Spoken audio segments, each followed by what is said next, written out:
जय हिंद साथियों, नमस्कार। आपका अपने YouTube चैनल फ्यूचर एकेडमी में मैं शिवम आपका स्वागत करता हूं। तो आपको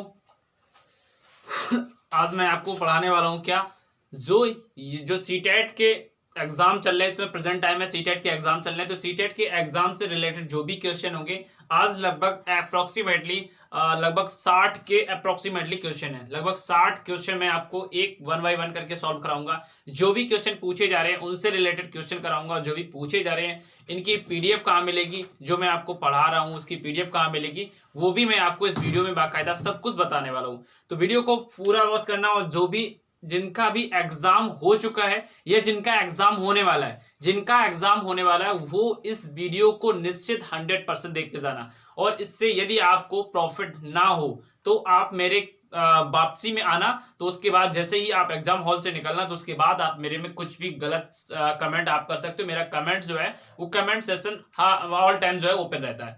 तो चलो स्टार्ट करते हैं, शुरुआत करते हैं कि क्या है कैसे है। तो सबसे पहले मैं इस मोटिवेशन लाइन से स्टार्ट करता हूं कि यूं जमीन पर बैठकर क्यों आसमान देख रहा। मतलब क्यों यूं जमीन पर बैठकर क्यों आसमान देखता है। पंखों को खोल जमाना सिर्फ उड़ान देखता है। आप कितना पढ़ रहे हो, कैसे क्या कर रहे हो, कुछ भी आपको फर्क नहीं पड़ता है सामने वाले को। बस आपकी सक्सेस यदि आपको सक्सेस मिल गई तो सामने वाला कहता है कि आप बहुत स्टडी कर रहे हो। तो यहां पे क्या हुआ कि यूं जमीन पर बैठकर क्यों आसमान देखता है। यूं जमीन पर बैठकर क्यों आसमान देखता है। सपने तो बड़े बड़े हैं लेकिन स्ट्रगल थोड़ा सा भी नहीं है, तो स्ट्रगल करना है। यूं जमीन पर बैठकर क्यों आसमान देखता है। पंखों को खोल जमाना उड़ान देखता है। तो पंखों को खोल जमाना उड़ान देखता है। तो चलो इसी मोटिवेशन लाइन के हिसाब से स्टार्ट करते हैं, शुरुआत करते हैं। तो ये मोटिवेशन लाइन कैसी हुई, आपको मोटिवेशन लाइन एक मोटिवेशन जरूर बनाना है। अपने आप में मोटिवेट होना है, किसी दूसरे से मोटिवेट नहीं होना, अपने आप में स्वयं ही मोटिवेट होना है। तो पहले क्वेश्चन की तरफ चलते हैं। पहला क्वेश्चन, सभी क्वेश्चन आपको मैं यहाँ पे नोट डाउन नहीं कराऊंगा। हो सकता है कि मैं थोड़ा सा कम दिखूं या हो सकता है कि मेरे ऊपर थोड़ा सा वो आ जाए, तो आप कुछ मत करना, सिर्फ आप क्वेश्चन की तरफ ध्यान देना। क्वेश्चन आपकी स्क्रीन पर आएगा, वन बाय वन करके क्वेश्चन आपके स्क्रीन पर आता रहेगा। मैं बोल भी ना पाऊं कि आपकी स्क्रीन पर आ रहा है, फिर भी आप मेंशन करना, मुझे समझ लेना कि जो क्वेश्चन मैं आपको नेक्स्ट बताऊंगा तो आप समझ लेना कि आपकी स्क्रीन पर क्वेश्चन आ चुका है। ओके, तो चलो पहले क्वेश्चन की तरफ चलते हैं। पहला क्वेश्चन, इस मोटिवेशन लाइन को एक बार फिर देख लेते हैं। यूं जमीन पर क्यों आसमान देखता है। यूं जमीन पर बैठकर क्यों आसमान देखा है। पंखों को खोल जमाना उड़ान देखता है। पंखों को खोल जमाना उड़ान देखता है। चलो, तो पहला क्वेश्चन आपकी स्क्रीन पर आ चुका है। देखिए, पढ़िए और बताइए क्या आंसर हो सकता है। जल्दी से आप क्वेश्चन करते जाइए और आंसर देते जाइए।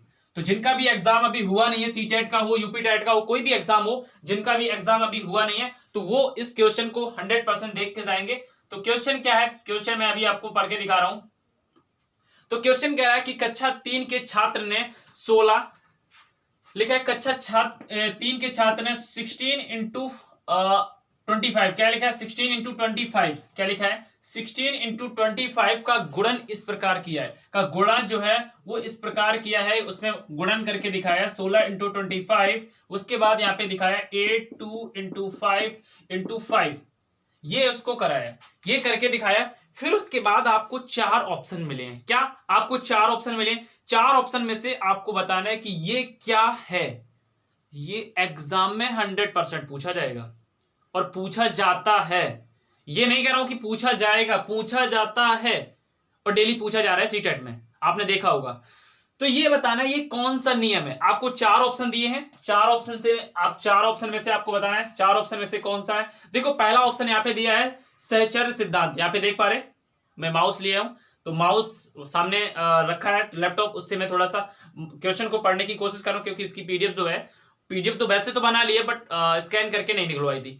चलो, सबसे पहला आपके सामने ऑप्शन है, आपके स्क्रीन पर है ऑप्शन। तो पहला कह रहा है कि सहचर्य सिद्धांत। क्या, सहचर्य सिद्धांत। दूसरा है पुनरावृत्त योग। दूसरा ऑप्शन क्या है, पुनरावृत्त योग। तीसरा कहा कि प्रतिलोम गुणन सिद्धांत। और चौथा ऑप्शन का है आपके वितरण सिद्धांत। क्या, वितरण सिद्धांत। तो देखो, कुछ चीजों को समझना बहुत इंपॉर्टेंट हो जाता है। तो आपको ये पता होगा कि ये क्या है, ये वाला ऑप्शन जो आपको दिख रहा है 16 इंटू 25, इसका मल्टीपल जब किया तो यहाँ पे 400 आया, और इसका भी मल्टीपल करोगे 8 × 40 दूनी 80, मतलब इसका भी मल्टीपल कितना आएगा, इसका भी मल्टीपल 400 आएगा। तो ये भी मल्टीपल 400, ये भी मल्टीपल 400। तो पूछना क्या चाह रहा है, पूछना आपको शुद्ध सी भाषा चाह रहा है कि ये जो नियम आपने लगाया ये नियम कौन सा है। तो नियम ये कौन सा है भैया, ये नियम सहचर्य नियम है। कौन सा है भैया, ये सहचर्य नियम है। अब हम आपको एग्जाम्पल के जरिए मैं बता दूं, यहां पे आपको दे दिया जाएगा 20 इंटू 25, 20 इंटू 25। अभी समझना, मैं द्वितीय एक क्वेश्चन के जरिए मैं आपको कई क्वेश्चन कराऊंगा, और आपको 4 ऑप्शन दिए, सहचर्य सिद्धांत, पुनरावृत्ति योग, प्रतिलोम गुणन सिद्धांत और वितरण सिद्धांत से ये क्या होते हैं ये भी मैं आपको बताऊंगा। तो थोड़ा सा धैर्य बनाना और आपको 100% हर चीज समझ में आएगी। तो हमने बोला कि यहाँ पे 20 इंटू, यहाँ पे जब इसका मल्टीपल करेंगे तो इसका मल्टीपल हो जाएगा 500, कितना हो जाएगा, मल्टीपल 500 हो जाएगा। इसके बाद वो मल्टीपल करके इसने दिखा दिया कि यहाँ पे इतना हो जाएगा, यहां पे ये दे दिया।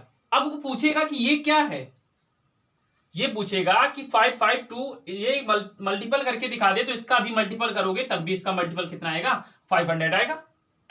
5 25 दूनी 50 दूनी 100 पंचे 500, तो इसका भी मल्टीपल कितना आएगा, 500। इसका भी मल्टीपल आ रहा है। क्वेश्चन आपको दिख रहा होगा, नहीं दिख रहा है साइड पे, अभी मैं क्वेश्चन शायद हटा लिया है, तो क्वेश्चन आपको दिख रहा है। थोड़ा सा मैं इसे थोड़ा सा उधर कर लेता हूं, उसके बाद देख लेता हूं। चलो मैं क्वेश्चन थोड़े समय के लिए क्वेश्चन को मैं यहां से हटा देता हूं, ओके, स्क्रीन से आपकी। अब आपको समझना जो मैं आपको समझाने चाह रहा हूं कि यहाँ पे लिखा 20 इंटू 25 का मल्टीपल भी 500 आ रहा है, इसका भी मल्टीपल मैंने देखा, इसका भी मल्टीपल कितना आ रहा है, 500 आ रहा है। तो जब इसका भी मल्टीपल 500, इसका भी 5 मल्टीपल, इसका भी 500 मल्टीपल, तो आखिर ये है क्या, तो ये आपने जो नियम लगाया, इस नियम को क्या कहा जाता है, तो इस नियम को कहा जाता है सहचर्य सिद्धांत। क्या कहा जाता है भैया, सहचर्य सिद्धांत। क्या कहा जाएगा, सहचर्य सिद्धांत कहा जाएगा। ओके चलो अब नेक्स्ट ऑप्शन की तरफ चलते हैं, आखिर ऑप्शन क्या कहा है। अब आपकी स्क्रीन पर आ चुका होगा क्वेश्चन, तो अब आप देखिए कि ऑप्शन की तरफ ऑप्शन क्या है। तो मैं यहां साइड पे लगा देता हूं, यहां पे साइड पे आपका लगा होगा क्वेश्चन, और यहां पे मैं यहां पे दिखा रहा हूं। ओके ठीक, चलो अब आपके सामने ऑप्शन क्या क्या है मैं ऑप्शन देख लेता हूं। सबसे पहले लिखा है ऑप्शन आपके सामने पुनरावृत्त योग। क्या लिखा है, सेकेंड ऑप्शन आपके सामने क्या है, पुनरावृत्त योग। क्या लिखा, पुनरावृत्त योग। क्या मतलब, क्या हुआ, कोई चीज बार बार आना, क्या कोई चीज वही बार बार आना, उसे क्या कहते हैं, पुनरावृत्त योग। देखो इसमें इंपॉर्टेंट क्या है, इंपॉर्टेंट आपका है प्रतिलोम गुणन सिद्धांत और वितरण सिद्धांत। प्रतिलोम और गुणन जो वितरण है सिद्धांत, ये आखिर सिद्धांत क्या है।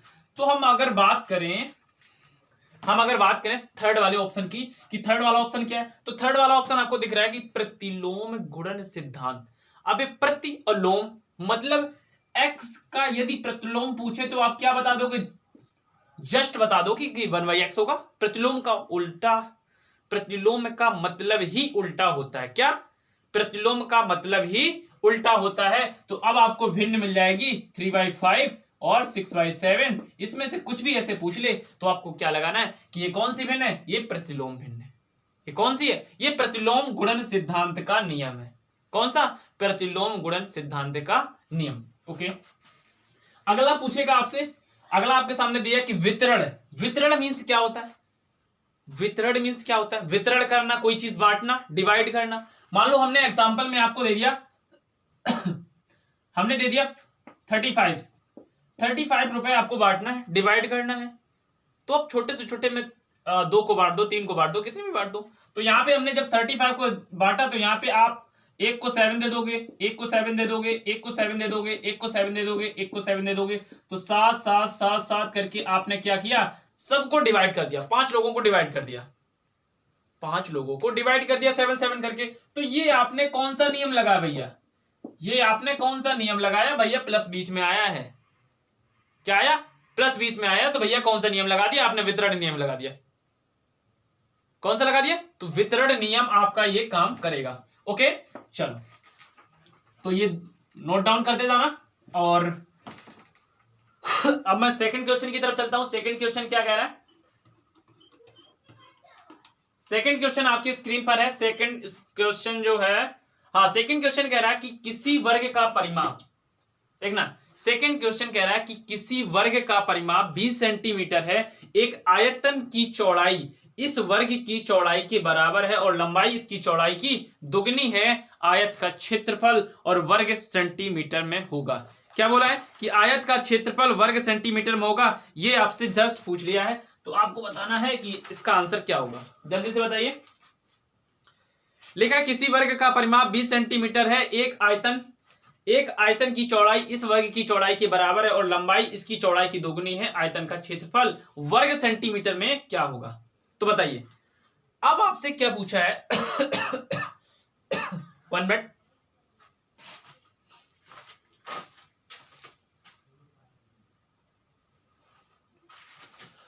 देखो आपके सामने क्वेश्चन आपके सामने है।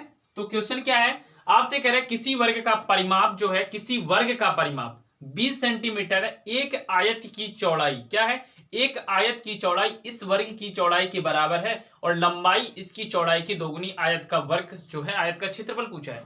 देखो वर्ग का परिमाप, अब हम यहाँ पे क्वेश्चन आपका लगा, यहाँ पे वर्ग है, क्या है यहाँ पे वर्ग है। वर्ग क्या होता है? जिसकी चारों भुजाएं समान हो, जिसकी चारों भुजाएं क्या हो, समान हो।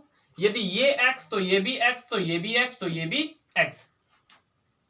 वर्ग का मतलब क्या हुआ? जिसकी चारों भुजाएं समान हो। अब आपसे यदि परिमाप पूछा जाए तो 4x हो जाएगा ना, 1x 2x 3x 4x, परिमाप 4x हो जाएगा। ये बताइए परिमाप क्या हो जाएगा? 4x हो जाएगा। लेकिन आपसे कहा है किसी वर्ग का परिमाप, आपसे ऑलरेडी दे रखा है कि किसी वर्ग का परिमाप क्या है भैया? वर्ग का परिमाप। तो वर्ग का जो परिमाप हमें ऑलरेडी दे रखा है, तो वर्ग का परिमाप कितना दिया है? हमें दिया है कि 20 सेंटीमीटर है। क्या है? तो वर्ग का परिमाप हमें दे रखा है कि 20 सेंटीमीटर है। उसके बाद कहा है कि अब देखो वर्ग का परिमाप ये है, परिमाप ये भी है, परिमाप और परिमाप बराबर हो जाएंगे तो यहां से भुजा निकल आएगी। ठीक, ये भी परिमाप है और ये भी परिमाप है, तो 4x इक्वल टू कितना हो जाएगा? 20। ये भी परिमाप है, x x x x, fourth को जोड़ देंगे तो 4x हो जाएगा। तो 4x हो गया। ये भी परिमाप, ये भी परिमाप, परिमाप इक्वल हो गए। अब इक्वल हो गए, यहां से हमारी भुजा निकल आएगी। क्या निकल आएगी? यहां से भुजा मतलब x निकल आई, तो इसकी भुजा भी निकल आएगी। तो यहां से 4x बराबर दे रखा हमें, हम यहां से क्या निकाल लें? x बराबर निकाल लें। तो 20/4 मतलब कि भुजा कितनी आ गई? x बराबर 5। तो ये भी 5 और ये भी 5 और ये भी 5 और ये भी 5, तभी तो 20 होगी ना। बताइए देखिए वर्ग का परिमाप हमें ऑलरेडी दे रखा है कि वर्ग का परिमाप क्या होगा? 20 सेंटीमीटर। अब जब वर्ग का 20 सेंटीमीटर परिमाप है तो परिमाप ये भी 4x होगा। 4x बराबर x मतलब 20, x बराबर मतलब x बराबर ये क्या निकल आई? ये एक भुजा निकल आई। क्या निकल आई? अब भुजा निकल आई। उसके बाद कहा है कि हमसे कहा है कि जो वर्ग की भुजा है, उसके बाद कहा है और लंबाई वर्ग की भुजा के बराबर है और जो आयत की, अब आयत क्या होता है? देखना आयत क्या होता है? आयत में आमने सामने भुजा बराबर होती, ये भुजा बराबर है और ये भुजा बराबर है। तो हमसे कहा है कि एक आयत की चौड़ाई इस वर्ग के बराबर है, इस वर्ग के बराबर है, मतलब इस आयत की चौड़ाई ये है ना, चौड़ाई ये है ना, चौड़ाई। तो चौड़ाई हमें दे दी है। अब हमने यहाँ x का मान निकाला, जो भुजा आई है तो ये चौड़ाई आ गई, ये चौड़ाई और ये चौड़ाई। अब हमें क्या निकालना है? हमें लेंथ निकालना है। हमें क्या निकालना है? लेंथ। समझना ध्यान से। हमसे कहा वर्ग का परिमाप 20 सेंटीमीटर है, 20 सेंटीमीटर, ठीक है। 20 सेंटीमीटर दे दिया तो वर्ग का परिमाप होता क्या है? तो 4x या 4a बराबर कह दो, a बराबर भुजा निकल आएगी। तो 4x x बराबर यहाँ पे निकाली तो x बराबर भुजा आ गई। फिर उसने सवाल ने कहा है जो आपकी वर्ग की भुजा है वो आयत की चौड़ाई है। वो क्या है? वो आयत की चौड़ाई है। तो हमने आयत की भैया चौड़ाई निकाल दी। ये वर्ग था, ये आयत था, ये आयत की चौड़ाई 5 आ गई। फिर उसने कहा है कि जो आयत की चौड़ाई है उसकी डबल कर दी जाए तो लंबाई आ जाएगी। तो क्या आ जाएगी? आयत की लंबाई आ जाएगी। तो भैया इसे डबल कर देंगे, 5 को डबल कर देंगे तो भैया कितना आ जाएगा 10 सेंटीमीटर। तो इसकी भी 10 सेंटीमीटर लंबाई और इसकी भी 10 सेंटीमीटर लंबाई। भैया लंबाई भी आ गई, चौड़ाई भी आ गई। अब क्या पूछा है, क्षेत्रफल। तो क्षेत्रफल क्या होता है भैया, तो क्षेत्रफल होता है लंबाई गुणे चौड़ाई। क्षेत्रफल क्या होता है, लंबाई गुणे चौड़ाई। अब लंबाई कितनी है 10, चौड़ाई कितनी है 5, तो आंसर भैया कितना आ गया 50 सेंटीमीटर। ऑप्शन क्या है, option B is the correct answer. Option क्या है, B is the correct answer. फिर से एक बार समझ लीजिए, थोड़ा सा टाइम लगेगा, एक्सपेंड होगा टाइम, कोई बात नहीं। वर्ग का परिमाप 20 सेंटीमीटर, हमसे वर्ग का परिमाप हमने निकाला। उसके बाद एक्स मतलब यहाँ पे हमने भुजा निकाली, तो भुजा कितनी आ गई 5। भुजा जब 5 आ गई तो यहाँ पे भुजा 5 आ गई, तो उसने कहा जो आपकी वर्ग की भुजा है वही आयत की चौड़ाई है। तो हमने आयत की चौड़ाई 5 लिख ली। फिर उसने कहा जो आयत की चौड़ाई उसको डबल कर दिया जाए तो क्या निकल आएगी, वो निकल आएगी लंबाई। तो हमने लंबाई निकाल दी भैया, लंबाई निकल आई, चौड़ाई निकल आई। अब हमें क्या निकालना है, क्षेत्रफल निकालना है। तो किसका निकालना था, आयत का क्षेत्रफल निकालना था। तो भैया आयत का क्षेत्रफल क्या होता है, लंबाई गुणे चौड़ाई, लंबाई गुणे चौड़ाई 10 50 मतलब 50। तो 50 इज द करेक्ट आंसर। आपको समझ में आया, नहीं समझ में आया तो वीडियो को पॉज करिए, मैंने डिटेल में समझाया, वीडियो को पॉज करिए और फिर से देखिए। ओके, तो यहाँ पे आपका स्क्रीन पे आपका क्वेश्चन लग रहा है और क्वेश्चन बाय क्वेश्चन देखते जाइए। अब मैं नेक्स्ट क्वेश्चन की तरफ चलता हूं। आखिर नेक्स्ट क्वेश्चन क्या है, अब नेक्स्ट क्वेश्चन देख लेता हूं मैं। नेक्स्ट क्वेश्चन है नेक्स्ट क्वेश्चन आपके सामने आ चुका है, देखिए स्क्रीन पर, जल्दी से देखिए, इसे नोट डाउन कर लीजिए, मैं इसे इरेज कर देता हूं, तब तक उसे लगाने की कोशिश कीजिए जल्दी से। तीसरा क्वेश्चन आपकी स्क्रीन पर आ चुका है, तीसरा क्वेश्चन जो है वो आपकी स्क्रीन पर आ चुका है। तीसरा क्वेश्चन कह रहा है कि किसी आयत बक्से, क्या लिखा, किसी आयत बक्से ए की आंतरिक लंबाई चौड़ाई और ऊंचाई आपको दे रखी है। जो आपकी आंतरिक लंबाई है वो 20 सेंटीमीटर, चौड़ाई 18 सेंटीमीटर, उसके बाद में जो ऊंचाई है वो 15 सेंटीमीटर, तथा बक्से बी की 18 सेंटीमीटर, 12 सेंटीमीटर और 5 सेंटीमीटर लंबाई और चौड़ाई ऊंचाई दे रखी है। तो कहा है कि बक्से ए का आयतन बक्से बी के आयतन से कितने गुना है भैया। तो कितने गुना है भैया, अब कैसे निकालेंगे, तो कुछ नहीं निकालना भैया, ए का आयतन निकाल लो, बी का आयतन निकाल लो, देख लो कितने गुना है। हाँ, ए का निकाल लो, बी का निकाल लो, देख लो कितने गुना है। कितने गुना बोला है, हाँ कितने गुना है, यही तो बोला कितने गुना है। तो देखना क्वेश्चन आपके सामने लगा है, यहां पे देखना, यदि हम ए का आयतन निकालेंगे, ए का आयतन निकाल रहे हम, ए का आयतन क्या निकाल रहे, ए का आयतन। देखना ए का आयतन क्या है, आयतन निकालने के लिए लंबाई चौड़ाई ऊंचाई तीनों हमें दे रखी है, नहीं देती तो हम निकाल लेते हैं। अब ए का आयतन निकालेंगे तो लंबाई गुणे चौड़ाई गुणे ऊंचाई होती है भैया, लंबाई गुणे चौड़ाई और गुणे ऊंचाई यहां से निकल आएगी। तो लंबाई हमें कितनी दी है ए की, तो 20, उसके बाद में हमें चौड़ाई कितनी दी है 18 और ऊंचाई कितनी दी है 15। तो यहां से ए का पूरा जो क्षेत्रफल निकल आएगा, बताइए ए का पूरा आयतन बोले तो निकल आएगा, निकल आएगा, आप लोग कह रहे हैं निकल आएगा, चलो ठीक है। 18 दूनी 36, 360 और मल्टीपल करेंगे 15 का कितना आ जाएगा 0, 15 छिक्का 90 और 15 3 45, 5 50 54, इतना ही आएगा ना, कितना आएगा। तो यहाँ पे इसका कितना आ गया 54 सेंटीमीटर स्क्वायर आ गया, कितना आ गया 54 सेंटीमीटर स्क्वायर आ चुका आयतन, 54 सेंटीमीटर स्क्वायर नहीं 54 सेंटीमीटर क्यूब, कितना होगा 54 सेंटीमीटर क्यूब, क्योंकि आयतन है, यदि लंबाई चौड़ाई दे रखी होती तो क्या हो जाता है सेंटीमीटर स्क्वायर। तो यहाँ पे इसका कितना आ गया, ए का भैया निकल के आया 54 सेंटीमीटर स्क्वायर। अब हम बात करें बी के आयतन की, किसकी बात करें, बी के आयतन की।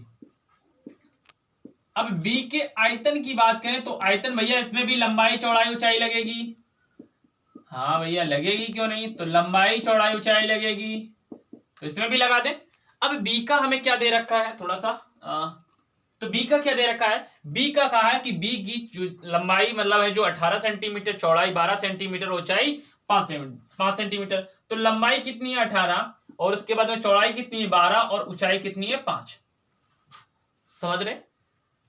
जैसा इसमें भी 3 दिया था, हमने इसका जो आयतन है वो निकाल दिया, वॉल्यूम जो जिसे कहते हैं इंग्लिश में वॉल्यूम, वॉल्यूम इसका निकाल दिया। अब इसको हम निकाल लेते हैं 60 और इसके बाद में 18 इंटू 6 8 18 5 18 छिक्का 108 1080 सेंटीमीटर क्यूब इसका भी निकल आया।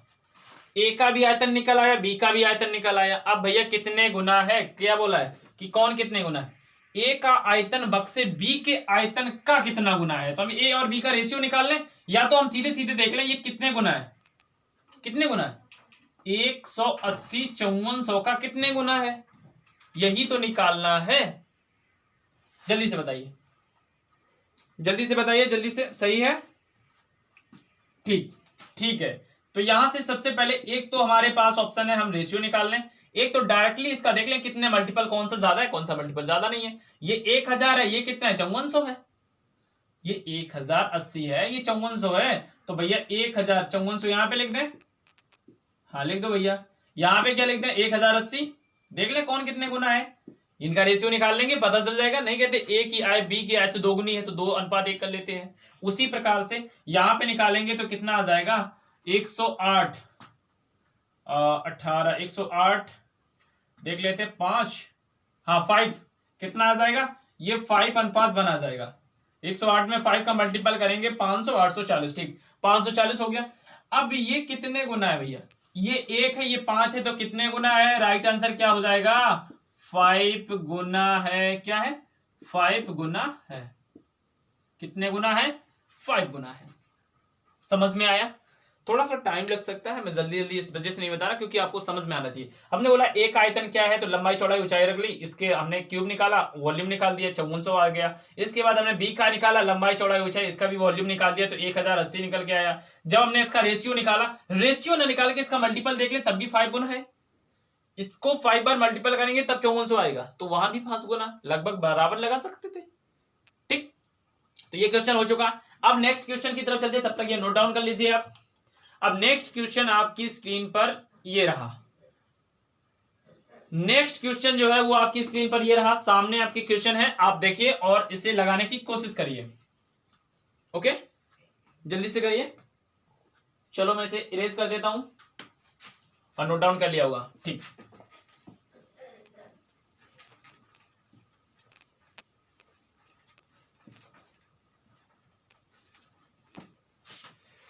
ये क्वेश्चन कह रहा है कि एक संतरे का मूल्य 5.5 रुपए है।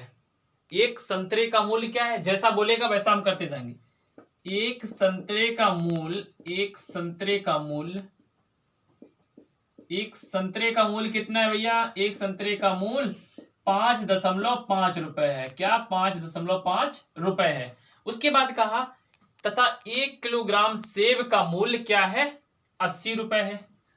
एक संतरे का मूल्य 5 रुपए 5.5 रुपए है तथा 1 किलोग्राम यदि संतरे खरीदोगे, 1 किलोग्राम संतरे का मूल्य, 1 किलोग्राम संतरे का मूल्य, 1 किलोग्राम संतरे का मूल्य क्या दिया भैया 80 रुपए। क्या दिया है 80 रुपए दिया ना, 80 रुपए।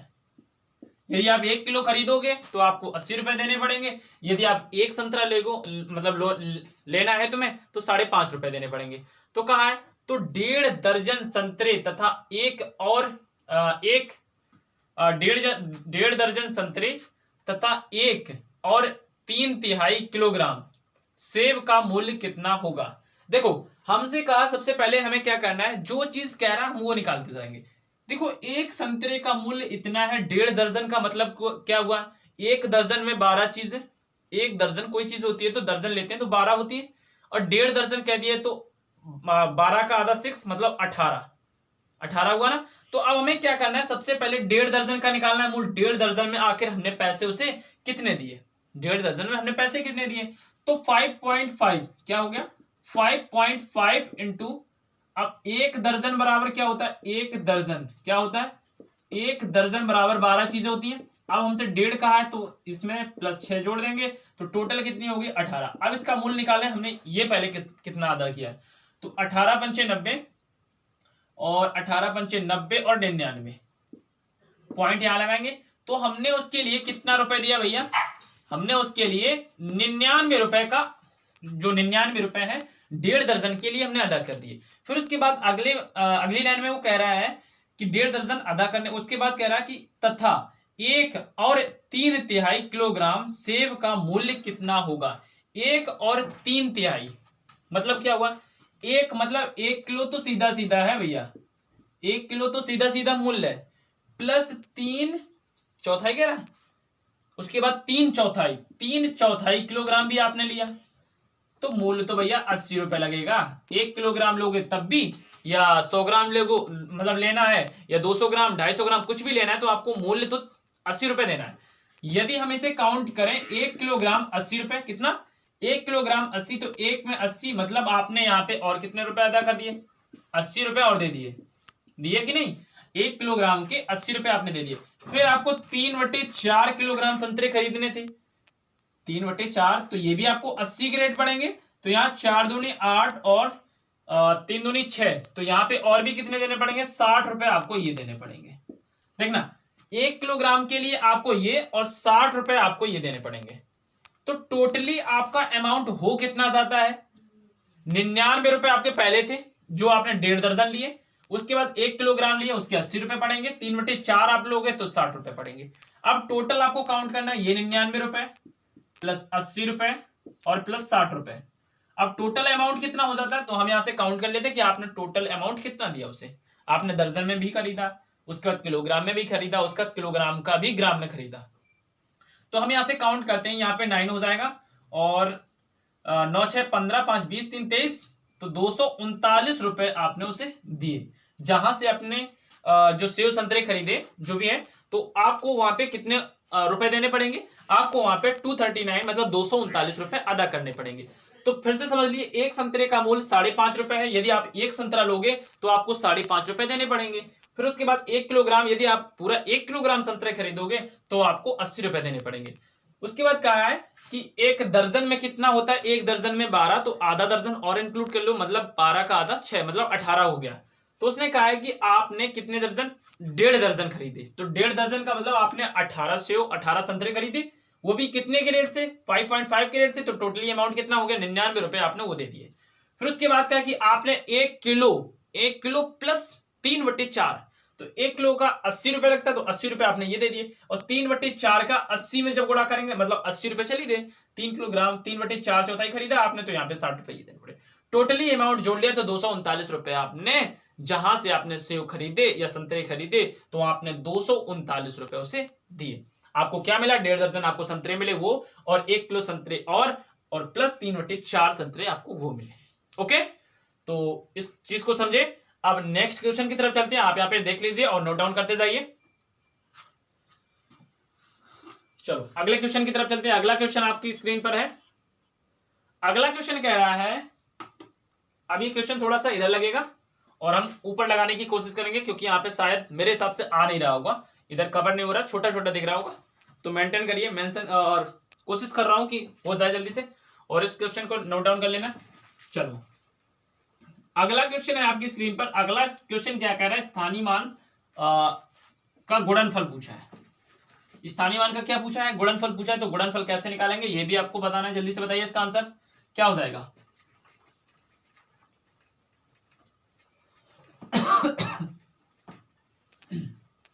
चलो अगला क्वेश्चन पूछा है कि 705 और 60 में 5 और 6 के स्थानीय मान का गुणनफल क्या होगा। भैया गुणनफल जल्दी से बता दीजिए।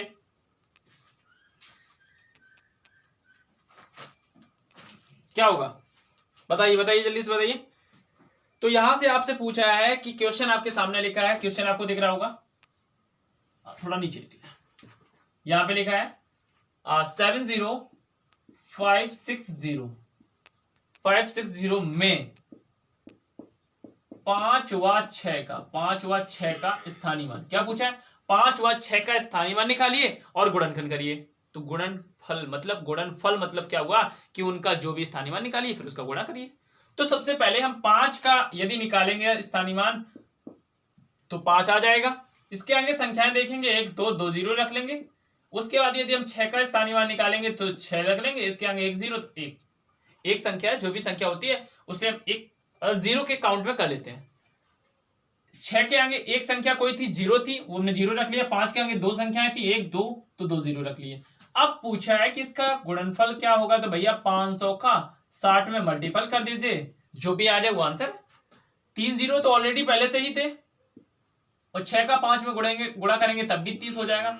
तो इसका आंसर क्या हो गया, 30,000। क्या हो गया, तो 30,000 भैया कौन से ऑप्शन में है, 30,000 जो ऑप्शन है आपका, करेक्ट आंसर क्या हो जाएगा, 30,000। तो सी इज द करेक्ट आंसर। क्या हो जाएगा भैया, सी इज द करेक्ट आंसर। अब नेक्स्ट क्वेश्चन की तरफ चलते हैं। नेक्स्ट क्वेश्चन आपकी स्क्रीन पर है, वो भी देख लीजिए। नेक्स्ट क्वेश्चन कह रहा है कि 3010 में 43 से भाग करने पर भागफल क्या होगा। भैया ये तो हम बताने के लिए तो बता सकते हैं, लेकिन ये क्वेश्चन आपको लगाना है अपने होमवर्क में।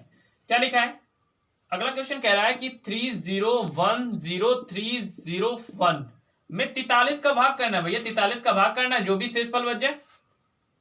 शेषफल पूछा कि भैया भागफल पूछा, तो भागफल का मतलब क्या हुआ, कितनी बार भाग जाएगा।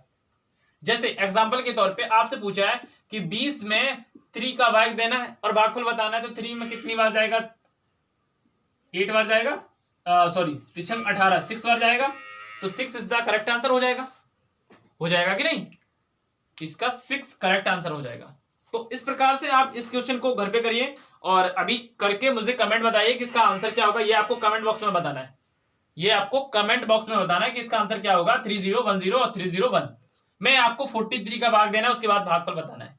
ओके ठीक, चलो अगला क्वेश्चन आपकी स्क्रीन पर है। अगला क्वेश्चन देखिए, अगला क्वेश्चन क्या है, तो अगला क्वेश्चन देख लेते हैं। अगला क्वेश्चन क्या है, अगला क्वेश्चन कह रहा है कि गुणनफल 3001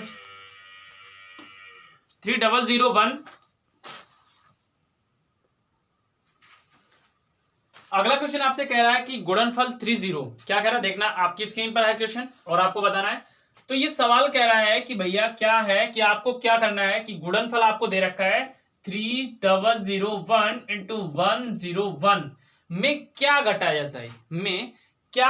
जाए, जिससे कि प्राप्त क्या हो जाए। भैया ये आपको गुणनफल दिया, प्राप्त आपको कह रहा है कि ये प्राप्त हो जाए। अब क्या घटा दें, 300311 मल्टीपल थोड़ा बड़ा है, मल्टीपल आपको करना है। अब हम आपको बता दें कि इतना है, जैसे कि यदि हम कह दें कि 5 इंटू 4 का मल्टीपल आपको दे रखा है। जैसे ये क्वेश्चन सिमिलर, ये क्वेश्चन सेकंड टाइप बता रहा हूं, यहाँ पे छोटा सा क्वेश्चन समझाने की कोशिश कर रहा हूं जिससे कि समझ में आ जाए। 5 इंटू ये दिया है, उसके बाद आपसे पूछा है कि इसमें से क्या घटाया जाए जिससे कि ये प्राप्त हो जाए। इसमें से क्या घटाया जाए, मान लो हमने 14 दे दिया, ये प्राप्त हो जाए। अब यहाँ पे आपको क्या करना है, यहाँ पे मल्टीपल करोगे 20 हो जाएगा। 20 में 14 का यहाँ देखोगे कितना घटा दोगे भैया, 6 घटा दोगे तभी तो 14 आएगा 14। या तो हम इनका रेशियो देख लें, 20 में से 14 घटा दें तब भी तो 6 आएगा, तो 6 घटाने पर। उसी प्रकार से ये भी सवाल है, तो इसमें क्या करना है, आपको मल्टीपल करना पड़ेगा। आपको क्या करना पड़ेगा, मल्टीपल करना पड़ेगा। तो यहाँ पे 1 का मल्टीपल करेंगे किसी भी संख्या में तो हमें वही संख्या प्राप्त होती है। उसके बाद 0 का मल्टीपल करेंगे तो भैया सब संख्या क्या हो जाती है, 0 हो जाती है। उसके बाद अब फिर का एक का मल्टीपल करेंगे तो भैया क्या हो जाएगा, फिर से वही आ जाएगा। तो कितना आ जाएगा, 101 और 303, इतनी आई। मल्टीपल करने से इतना आया, उसके बाद हमें संख्या क्या दी थी, प्राप्त क्या हुआ था। प्राप्त हमसे बोला कि प्राप्त हमें क्या हो रहा है, प्राप्त हमें हो रहा है, यहाँ पे प्राप्त लिख देते हैं, यहाँ पे बोला 300311, इतना हमें प्राप्त हो रहा है। अब बताइए 30310 इतनी हो रही है, ये कितनी संख्या है, ये कितनी संख्या है, ये 3,03,11 है, ये 3,03,101 है। अब इसमें से इसमें घटा दें तो हम इसमें से ये घटा रहे हैं, तो एक में से 1 मिनट सही से हो रहा है, हाँ ठीक, 1 0, 10 में से 1 गई 9, 9 से कोई है 0 9। अभी ऑप्शन आपको 2 मिल रहे हैं, 1 और ए और बी दोनों ऑप्शन मिल रहे हैं। तो इसके बाद यहाँ पे देखते हैं 9 में से 3 गए 6, 9 में से 3 7 नहीं 6, कितना हो जाएगा, 6 हो जाएगा, कहीं हमें गड़बड़ लग रहा है। 30310 में क्या करें, 1 और 10 में से 1 9 और 9 में से 3 6 बच रहा है, ऑप्शन मैच नहीं कर रहा है, क्या हो रहा है, गड़बड़ है कहीं, 1 मिनट। हाँ मल्टीपल मेरे हिसाब से तो सही है, मल्टीपल, हाँ हाँ मल्टीपल सही है। मल्टीपल क्या है, मल्टीपल सही है भैया। देखिए 300 कितना हो रहा है, 300 कितना हो रहा है, मल्टीपल करने से कितना हो रहा है, मल्टीपल गलत आ रहा है। मल्टीपल क्या हो रहा है, मल्टीपल गलत आ रहा है, मल्टीपल करने ना, बस ऐसे ही करे किया जाएगा। थोड़ा सा मल्टीपल जो है वो थोड़ा सा मिस्टेक हो गया था मल्टीपल करने में। 1 की जगह यहाँ पे मल्टीपल आएगा 300311, ये मल्टीपल आएगा, ये मल्टीपल कर लेना, उसके बाद इसमें से माइनस कर देना। ओके, ज्यादा मतलब हार्ड सवाल नहीं है कह सकते, लेकिन मल्टीपल करने में थोड़ी सी मिस्टेक होगी। चलो अगले क्वेश्चन की तरफ चलते हैं। अगला क्वेश्चन क्या है, अगला क्वेश्चन आपकी स्क्रीन पर देख पा रहे होंगे। अगला क्वेश्चन आ चुका है। अगला क्वेश्चन कह रहा है कि 36 और 60 का सबसे छोटा सार्वगुणज तथा नहीं, यहाँ पे भाग का चिन्ह लगा हुआ, क्या भाग का चिन्ह लगा हुआ, उसके बाद कहा है 18 और 45 का सबसे बड़ा सार्व अब बताइए सार्वगुणनखंड, इसका मतलब क्या हुआ, इसका क्या मतलब हुआ भैया, सार्वगुणनखंड। इसका सीधा सा सार्वगुणनखंड यदि छोटा पूछेगा, यदि छोटा पूछेगा तो इसका मतलब लासा निकालना पड़ेगा भैया। क्या निकालना पड़ेगा, यदि बड़ा पूछेगा सार्वगुणनखंड, यदि बड़ा पूछेगा तो हमें निकालना पड़ेगा मासा। ये आप अपने दिमाग में बैठा लेना कि जहां भी आपको सार्वगुणज मिल जाए तो वहां लासा मासा की बात हो रही है। छोटा है तो क्या करना है, छोटा है तो आपको लासा करना है, बड़ा है तो आपको मासा करना है। उसने कहा कि 36 और 60 का सबसे छोटा। अब बताइए 36 और 60 का, तो भैया 36 और 60 का हम क्या निकालेंगे, क्या निकालेंगे, लासा निकालेंगे। तो इसका लासा कितना आ जाएगा भैया, इसका लासा आ जाएगा 180। अब आप लोग कहेंगे आपने कैसे निकाल दिया 180 कैसे, चलो 180 नहीं, मैं बोल रहा हूं 180 नहीं, तो आप कैसे निकाल सकते हैं। एक बेस्ट तरीका होता है, आपको इसमें इतना डिवाइड करना है, ये मल्टीपल में तोड़ना है। यहां पे यदि हम 9 और 6 ले लें, कितना 9 चौको 36, 4 आ गई। इसके बाद में इसे हम 10 और 10 छिक्का 60, 6 ले लें। अब आपको 2 के मल्टीपल में चलना है। इसे हम क्या और तोड़ सकते, इसे भी तोड़ सकते हैं, अभी 2 और 3 में तोड़ सकते, इसे हम 2 और 5 में तोड़ सकते, इसे तोड़ सकते, लेकिन हमें इसे तोड़ने की जरूरत है नहीं। हम हमेशा क्या करते, 2 के पेयर में बड़ी से बड़ी संख्या सोचते हैं। 2 मतलब अगर 2 है तब भी आ जाएगी, 4 है तो 4 आ जाएगी, 8 है तो 8 ले लेंगे, 16 है तो 16 ले लेंगे। अब यदि लासा के लिए बोले तो हमें ये सब संख्या नहीं लेनी, सबसे बड़ी मल्टीपल में लेनी है। उसी प्रकार से यहां पे बोल रहा है कि 2 के मल्टीपल में सबसे बड़ी संख्या क्या भैया, तो बड़ी संख्या 4, जब 4 ले ली तो बाकी वह संख्या तो कट ही जाएंगी ना।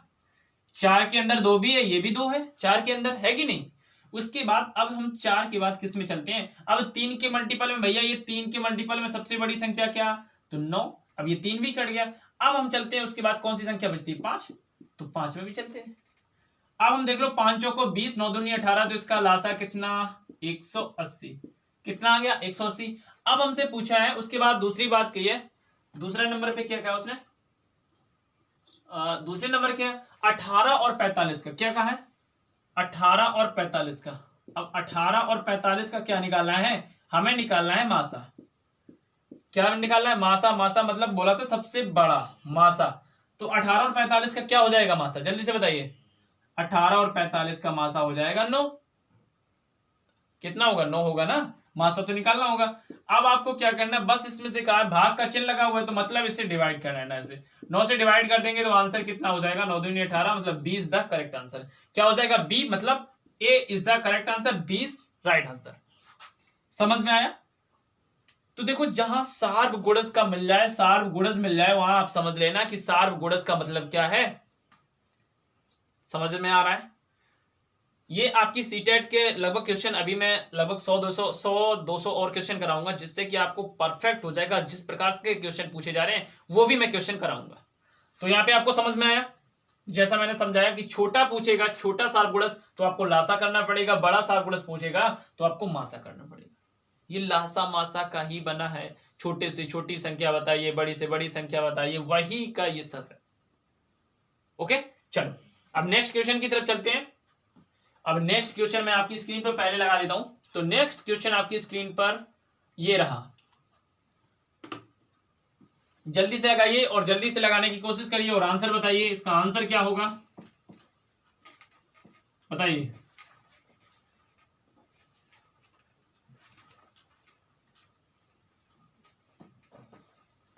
देखो कह रहा है कि 10 दाही 11 सैकड़ा 12 इकाई, 10 दाही 11 सैकड़ा 12 इकाई बराबर है, मतलब कैसे लिखा जाएगा ये आपसे पूछा है कि इसे कैसे हम लिख सकते हैं, लिखने का हमसे तरीका पूछा है।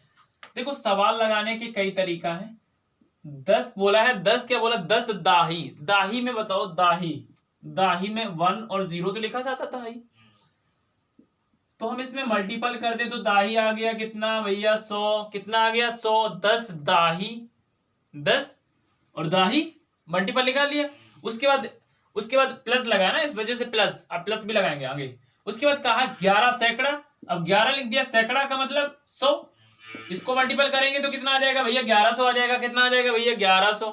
इसके बाद क्या है 12 इकाई, इकाई का मतलब 1 मतलब 12, सबको प्लस करना है क्योंकि प्लस लगा था, जब सबको प्लस कर देंगे तो 1100 एक 1200, 1212 इज द करेक्ट आंसर। कौन सा, D is the correct answer. क्या हो जाएगा, D is the correct answer. हो गया 10 दाही 11 मतलब 11 सैकड़ा और 12 इकाई, इनका योग पूछा है तो हमने योग निकाल दिया, जो हमसे पूछा था हमने निकाल दिया। अब हमसे कह दे कि 12 इकाई 10 सैकड़ा 1000 पूछ दे, 1000 पूछता तो हम 1000 का मल्टीपल कर देते, सीधी सी बात है। जो हमसे कहेगा वही करते जाएंगे, वो तो सवाल के ऊपर है कि सवाल हमसे क्या कह रहा है वही हमें करना है। ओके चलो नेक्स्ट क्वेश्चन की तरफ चलते हैं। नेक्स्ट क्वेश्चन पहले लगा देते हैं आपकी स्क्रीन पर। नेक्स्ट क्वेश्चन आपकी स्क्रीन पर ये रहा और ये कह रहा है कि 42 के गुणनखंडों की संख्या भैया क्या होगी, 42 के गुणनखंडों की संख्या। सबसे आज मैं आपको इजी तरीका बताने वाला हूं, आपको नहीं लगाना पड़ेगा, जो बेसिक तरीका होता है वो आपको नहीं लगाना पड़ेगा। काफी बार पूछा जा चुका है, मैं आपको यहाँ पे क्वेश्चन भी देने की कोशिश करूंगा। यहां से पूछा कि 42 के गुणनखंडों की संख्या, बोला क्या बोला 42 के गुणनखंडों की संख्या आपको बताना है, गुणनखंडों की संख्या बताना है। तो गुणनखंडों की संख्या, गुणनखंडों की संख्या देखना। अब 42 के गुणनखंड क्या होंगे, तो 42 के गुणनखंड आपको क्या करना है, 42 के सबसे पहले आपको सिंपल सा तरीका है कि आपको 42 के फैक्टर कर लेना है। जैसे हम लोग लासा निकालते हैं ना, जैसे हम लोग लासा निकालते हैं उसी प्रकार से आपको 42 के गुणनखंड कर लेना है। अब 42 के गुणनखंड करेंगे तो यहाँ पे कितना हो जाएगा 21, 3, 7 और 7, मतलब इसके मल्टीपल कितने आ गए 2 गुणे 3 गुणे 7 हो जाएगा ना, 2 गुणे 3 गुणे 7, ये क्या हो जाएगा, ये 42 के फैक्टर निकल आए। समझना, ये 42 के फैक्टर निकल आए। अब ये बताइए 2 की पावर सिर्फ 1 था तो 2 की पावर 1, 3 की पावर 1, 7 की पावर 1, क्योंकि 1 1 था। यदि ऐसे लिखा होता 2 गुणे तो 2 की पावर हम 2 कर देते, क्योंकि 2 बार थे तो 2 की पावर 2 कर देते ना। ठीक, अब अगला क्यों, अब आपको क्या करना है देखना, आप चुटकियों में इस सवाल कर लोगे। जो भी जिस भी संख्या के ऊपर जो घात चढ़ी हो, यहाँ पे एक घात, तो एक घात में कितनी भी घात हो आपको उसमें एक जोड़ ही देना है। अब ये 1 1 2 हो गई, 1 1 ये 2 हो गई, 1 1 और 2 हो गई, बस इसका मल्टीपल कर लेना है, वही आपका आंसर हो जाएगा। क्या करना है भैया, आपकी 2 की घातें 1 दी, 3 की घात 1 दी, 7 की घात 1 दी, हमने क्या किया सब घातों में 1 1 जोड़ दिया, इसमें भी 2, इसमें भी 2, इसमें भी 2, 2 2 2 मतलब मल्टीपल कर लिया। आंसर क्या हो गया, इसके 42 के गुणनखंडों की संख्या कितनी होगी, तो 42 के गुणनखंडों की संख्या 8 होगी। कितनी होगी, 42 के गुणनखंडों की संख्या 8 होगी। कितनी होगी, 42 के गुणनखंडों की संख्या 8 होगी। ठीक, अगला क्वेश्चन है आपकी स्क्रीन पर। उससे पहले चलो मैं एक और क्वेश्चन बता देता हूं, पहले बाद में लगाता हूं, उससे पहले मैं एक क्वेश्चन आपको बता दूं।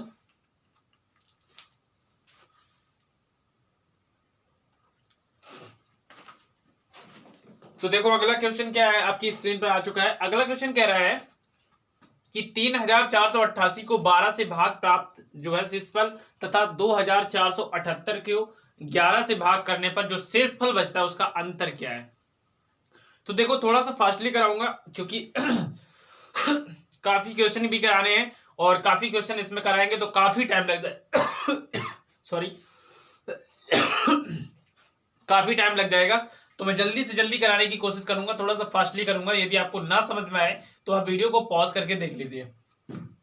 तो आपसे कहा है, क्वेश्चन ने क्या कहा है कि 3488 बोला, 3488 को जो भाग देंगे तो 12 से भाग देंगे तो शेषफल क्या बचेगा। उसके बाद में कहा है कि 2478 को 11 से भाग देंगे तो जो शेषफल बचेगा उसका अंतर हमें बताना है।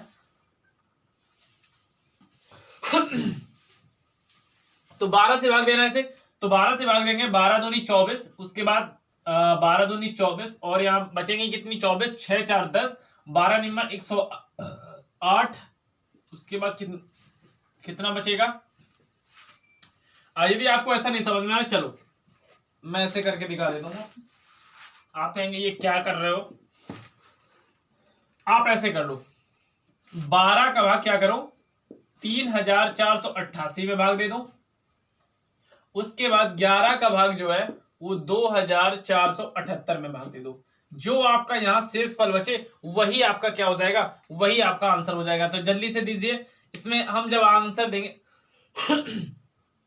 जब इसमें देंगे भाग तो कितना हो जाएगा, 12 दूनी 24, इसके बाद में बचेगा 24, 10 34, 10 बच जाएगा, 8 का उतार लेंगे, 12 निम्मा 108, 108 कैंसिल हो जाएगा, 8 अब 0 फिर पॉइंट हो जाएगा। तो यहां से शेष कितना बचा, यहां से शेष बच गया आपका 8।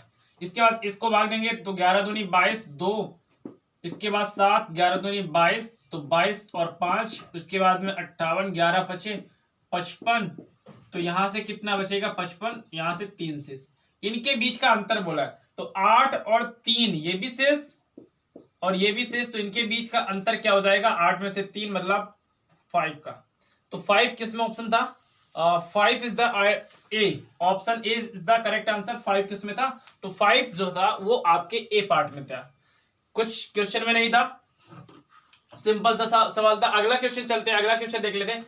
अगला क्वेश्चन कह रहा है कि एक रेलगाड़ी पी 8:18 AM पर चलकर स्टेशन क्यू उसी दिन 10:28 PM पर पहुंचती है। रेलगाड़ी द्वारा क्यू तक पहुंचने में लगा समय, टोटल आपको समय बताना है। तो जल्दी से बताइए इसका आंसर क्या होगा। तो देखो कहा है एक रेलगाड़ी पी है, यहां से चली और यहां क्यू तक पहुंची। ओके, पी से चली तो ये चली थी 8:18 पे। कब चली, पी वाली जो ट्रेन चली वो 8:18 पे चली। कब चली, 8:18 पे, मतलब मॉर्निंग में। कब चली, मॉर्निंग में। और ये पहुंच कब गई, ये पहुंच गई 10:28 पे। कब, 10:28 पे पहुंच गई। कब, ये शाम को, इवनिंग, ये शाम को पहुंच गई। अब आपको बताना है कि टोटली समय हो कितना गया, समझ में आ रहा है। तो देखो 10:28 तो सीधे हो गए 10 घंटे, मतलब यहां से 8:18 चली। देखो सीधा सा अगर मेथड लगाओगे तो आपको सबसे बेस्ट रहेगा। 8:18, अब 9 बजने में कितना समय बाकी है, 18 मिनट। 8 बजने में 8 तो बज चुके, 8:18 हो चुका है। अब हम इसे यदि 9 बजाना चाहें, तो कितना टाइम बचा है, तो 8:18 हो चुका। 60 में से यदि हम 18 को घटा लें तो यहां पे कितना बचेगा,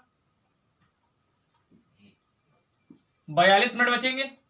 ये 42 मिनट बाद क्या होगा, 42 मिनट बाद यहाँ पे 9 बज जाएंगे। कितने बज जाएंगे, 9 बज जाएंगे। फिर 9 के बाद 3 मिनट, 3 घंटे। देखो ये 42 मिनट होगा, मैं यहाँ पे लिख दूंगा ये 42 मिनट।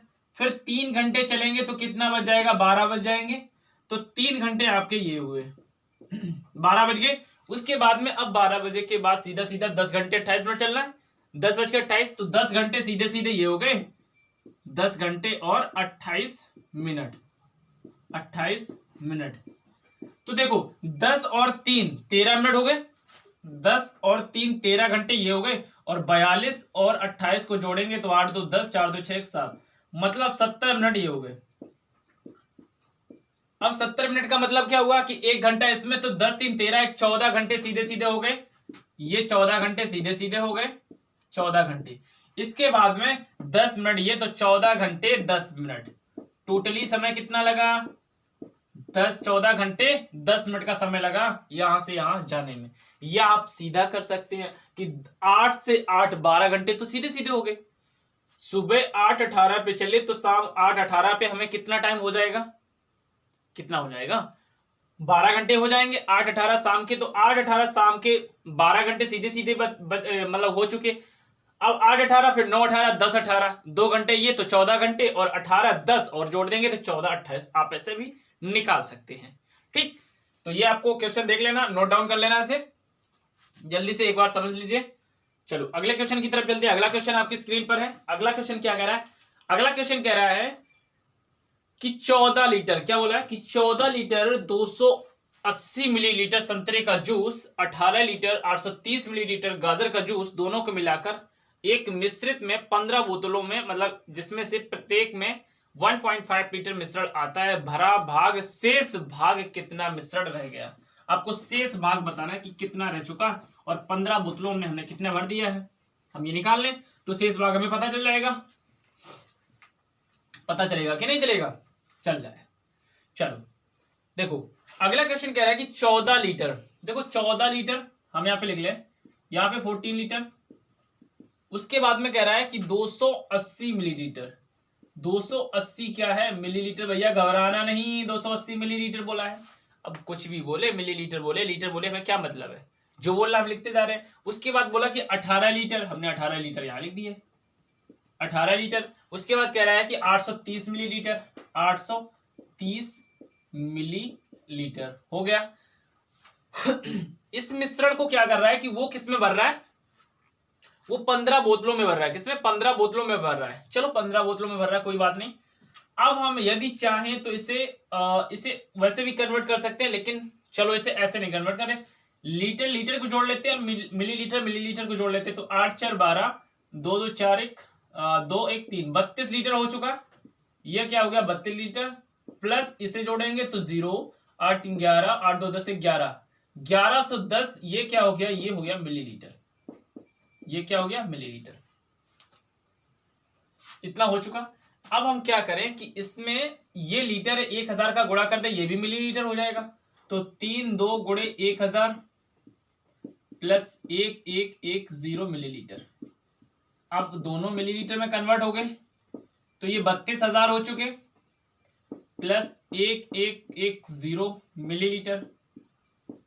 इसके बाद में हम यदि इसको जोड़ दें तो 0 1 1 1 0 1 1 3 3, तो कितना हो गया 33,110 हो चुका। आप डायरेक्टली जोड़ सकते हैं, मैंने इतना कुछ नहीं करना है, देखो बता रहा हूं। यहां पे ये 14 लीटर है तो सीधे सीधे 14,000 हो जाएंगे, ये 18,000 हो जाएंगे। तो टोटल कितने हो गए, यहाँ 8 8 4 12, और यहाँ पे कितने हो जाएंगे 2 1 3, 32,000 ये हो गए। और इसे जोड़ लेते हैं, 32,000 आपके ये हो गए सीधे सीधे, 32,000 ये हो गए। तो 0 8 3 11, 8 2 10 11, इसे जोड़ लेते हैं तो 0 1 1 3, 33,110 मिलीलीटर आपका पूरा वजन आ चुका है, आ चुका है पूरा वजन। उसके बाद कहा है कि एक बोतल में आपको 1.5 लीटर भरना है, यह आता है मान लो, तो 15 बोतलें भर दी उसने। अब एक बोतल में आपका जो है, एक बोतल में वो 1.5 लीटर आता है, 1.5 लीटर। अब 15 बोतलें भरने, तो 15 गुणे 15 कर दे तो 225। अब 15 तो 1.5, तो मतलब इतने लीटर भर दिया, इतने लीटर भर दिया, बताइए 22.5 लीटर भर दिया। अब लीटर को यदि कन्वर्ट करें तो मिलीलीटर में भी कन्वर्ट कर सकते हैं, हमने मिलीलीटर में भी कन्वर्ट कर रखा है, तो हम इसे मिलीलीटर में भी कन्वर्ट कर लें। 22.5 इंटू 1000 का गुणा करेंगे, ये दशमलव हटाएंगे, नीचे जीरो बढ़ाएंगे, ये आ जाएगा कितना 22,500, कितना आ जाएगा 22,500 मिलीलीटर जो है वो भर चुका है। अब बचा हुआ भैया भाग बताना है, तो 22,500 भर चुका है। टोटली जो था वो 33,110 था, टोटली का कितना था 33,110। अब हमें क्या करना है कि 33,110 में से 22,500 को घटा लेना है, जो भी शेष बचेगा उसे हम निकाल लें। 1 11 पे 5 6 और 0, इसके बाद में 1, 10,610 मिलीलीटर आ गया। अब हम आगे आंसर देख लेते हैं, आंसर किसमें दिया है, आंसर हमने लीटर में भी दिया है, तो आंसर आपको दिख रहा होगा 10 लीटर 600 मिलीलीटर। अब 1000 का भाग करेंगे तो यहाँ पॉइंट लग जाएगा, तो आंसर क्या हो जाएगा 10 लीटर और 610 मिलीलीटर हो गया। हम इसे मिलीलीटर में ना कन्वर्ट करके हम सीधे भी कर सकते थे, लेकिन मिलीलीटर आपको समझना है क्योंकि मिलीलीटर आपका क्वेश्चन पूछा गया है और जो सीटेट के एग्जाम हो रहे हैं उसमें पूछा जा रहा है ये क्वेश्चन। चलो नोट डाउन करिए, अगले क्वेश्चन की तरफ चलते हैं। अगला क्वेश्चन तब तक हम लगा रहे हैं। अगला क्वेश्चन कह रहा है कि किसी पिज्जा का 1/4 भाग रेनू ने खा लिया, शेष पिज्जा को 12 बच्चों में बांटना है, जिससे कि प्रत्येक बच्चे को पिज्जा का कितना भाग मिला। पिज्जा का भाग बताना है कि पिज्जा का भाग जो है कितना मिला है। ओके चलो इरेज कर दूं, ठीक। तो जल्दी से बताइए इसका आंसर। अगर पूछते कि यहाँ पे पिज्जा का टोटल भाग क्या है, बता दोगे? बताइए, आपसे बताइए। ये भी पूछ सकता है कि टोटल भाग पिज्जा का कितना था, या पिज्जा टोटल कितना वजन था। देखो ना कि किसी पिज्जा का 1/4 भाग रेनू ने खा लिया, 1/4 भाग रेनू ने खा लिया, कोई भाग तो था एक, टोटल 1 था, 1 में 1/4 जब खा लिया तो ये कम हो गया 1/4, तो 4 मतलब 3/4 कहीं ना कहीं बच गया। देखना दो तरीके से बताएंगे। एक भाग था 1/4 खा लिया, 3/4 बचा। अब 3/4 को ही क्या करना है, 12 बच्चों में बांटना है। 3/4 को क्या करना है, 3/4 को ही 12 में बांटना है। बांटना कि नहीं बांटना? तो 12 में बांटना, 12 में यहां मल्टीपल करेंगे, ये 12 यहां पे उठ के आ जाएंगे कि नहीं? तो 12 आ जाएंगे, 3 चौको 12, तो 1/16 1/16 भाग जो है वो बच्चों को मिल जाएगा। क्या मिलेगा? 1/16 जो भाग है वो सभी बच्चों को मिलेगा। एक सीधा सा तरीका ये, एक तरीका है कि 1/4 समझना, रेनू ने क्या किया है कि रेनू ने 1/4 भाग खा लिया है। पिज्जा का यदि पूरा भाग पूछे तो पिज्जा का पूरा भाग कितना हो चुका है, पिज्जा का पूरा भाग 16 आ चुका है। यहां से चलो इसे अब अगले क्वेश्चन आएगा। अगला क्वेश्चन ऐसा ही है, सिमिलर है, उसे हम उस तरीके से लगाने की कोशिश करेंगे। ठीक, चलो अब नेक्स्ट क्वेश्चन आपकी स्क्रीन पर है। नेक्स्ट क्वेश्चन देखते हैं। नेक्स्ट क्वेश्चन क्या है? नेक्स्ट क्वेश्चन कह रहा है कि 6 घंटे में, क्या कह रहा है कि 6 घंटों में सेकंड की संख्या कितने दिनों में मिनटों की संख्या के बराबर है। अब 6 घंटों में सेकंडों की संख्या, जितना बोला हमें उतना करना है। 6 घंटों में, तो 6 ये क्या है घंटे, ये क्या है 6 घंटों में सेकंडों की संख्या।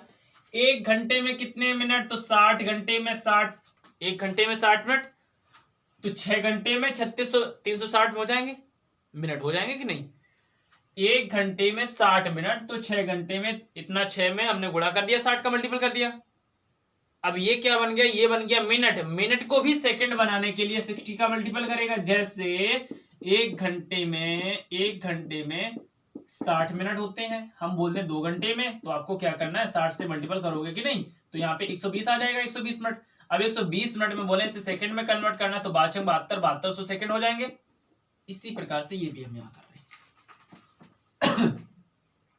ये क्या बन गया, सेकंड पूरा बन गया, तो इसे मल्टीपल करते हैं। 36 216 और 00, 21,600 सेकंड आ चुका है। 21,600 क्या आ चुका सेकंड। इसके बाद कह रहा है 6 घंटों में सेकंडों की संख्या कितने दिनों में मिनटों की संख्या के बराबर है। कितने दिनों में मिनटों की संख्या के बराबर है। यदि हम, अब ऑप्शन आपको लगाना है, यदि हम 4 दिन ले लेते हैं, 4 दिन, तो 1 दिन में 24 घंटे, तो 24 दिन में कितने, 1 दिन में 24 गुणे 4 करेंगे, क्योंकि 1 दिन में जो है वो 24 घंटे होते हैं। तो 4 दिन में 24 को 96 घंटे हो जाएंगे। अब 96 घंटे हो जाएंगे। उसके बाद कह रहा है मिनटों की संख्या, ये तो घंटे में कन्वर्ट हो गया। यदि मिनट में कन्वर्ट करेंगे तो भैया यहाँ पे कितना आ रहा है, 00 आना चाहिए। आ रहा है कहीं क्या? अब डिजिटल सम लगाना है, चला अगर डिजिटल सम हमने बताया नहीं, लेकिन बताएंगे। डिजिटल सम क्या होता है, इसको योग करना है। क्या करना है, इनका योग करना है। तो 6 2 8 1 9, इनका योग कितना आ रहा है, संख्याओं का योग। ऐसे 2 + 1 + 6 + 0 + 0, इसका योग करेंगे तो 9 आ रहा है। इसका यदि 9 आ रहा है तो इसका भी 9 आना चाहिए। यहाँ पे ये 6 है, ये 4 2 ये 6 है, ये 4 है। इसका मल्टीपल करेंगे 6 चौको 24, 4 2 6, और 6 3 36, 6 3 9। सही है। 24 चौको 96, ऐसे कर लो। 24 चौको 96, ऐसे कर लो। चलो, नहीं डिजिटल समझ में आ रहा तो कोई दिक्कत नहीं। 4 गुणे 24 गुणे 60, 24 चौको 96 हो रहा है, इंटू 60 का मल्टीपल करेंगे 0, 6 36, और 9 6 54, 55 56 57, 5000 इतने ही आ रहा है। ये तो 21,000 तक पहुंचना है भैया। तो 21,000 तक पहुंचने के लिए अब हमें अगला ऑप्शन सेलेक्ट करना पड़ेगा। अब अगला ऑप्शन क्या कह रहा है, यहां से मैं कोई भी ऑप्शन फिर से ले लेता हूं। अब 10 ले लेता हूं, तो 10 × 24, ये कितना हो जाएगा, 240। अब इसे हमें मिनट में कन्वर्ट करना है, 60 का मल्टीपल करेंगे। तो ये 0 ये 0, 6 चौको 24, और 6 दूनी 12 तो 14, ये कितना हो जाएगा, 14,400 हो जाएगा ना।